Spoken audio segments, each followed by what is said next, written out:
Yes, subcontracting has become the norm in construction today, but it's also the single biggest source of risk. Once the work is subcontracted, you have very little control over quality. The focus on safety is not as much, compliances suffer, and timelines get compromised. So, the question is that when the client has entrusted you with the project, how can you just merely shift the responsibility of execution to a third party? And that is a question we asked ourselves, that if client success is so important to us, execution responsibility is with some third party. It cannot move from company to individual. That is when we decided that we are going to go ahead with the zero subcontracting model. How we are different is in terms of, like we said, the employing our own manpower. Now it originates from the biggest challenge what a client faces. Client ने एक order दे दिया, ठीक है, उसने order दिया कि, and ये the biggest challenge is change orders, amendment orders. Clients thought after giving the contract he wants to do something different what is written in the contract. Now once he has to do that, that becomes a long history.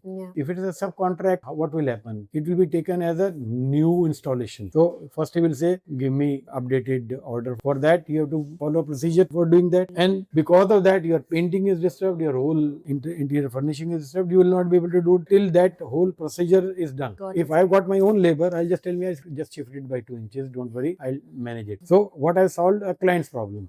Otherwise, it would have gone into a negotiation, how much it will charge, how much labor it will be done. So those things are limited. So by your own labor, number one. Number two, every time no client would want a different person coming on their project. If I know this person can work at 15-meter height, I know he can work at 15-meter height. I can't take out other people. If I employ other subcontractor, he'll bring some people who have never even climbed a staircase. So moment if they start working at height, they will have a fall. So the people, we know who is going to be working there. Subcontractor will bring, he will have no emotional attachment to that customer. Got it. Ours is an emotional attachment to my customer because I have to finish his work. Subcontractor has an emotional attachment to me as a main contractor, as we say. He does not have the emotional attachment to the main contractor. So he'll say, let it happen, let the project be delayed. But I want my piece of cake,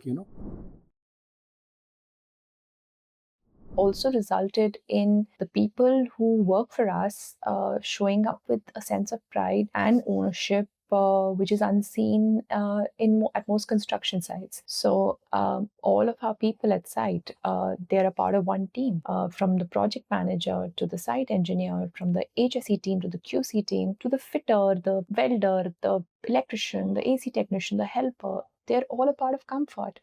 They're working with the same commitment. So the accountability and the ownership that they have towards project quality and project timelines is unseen in construction, as per me.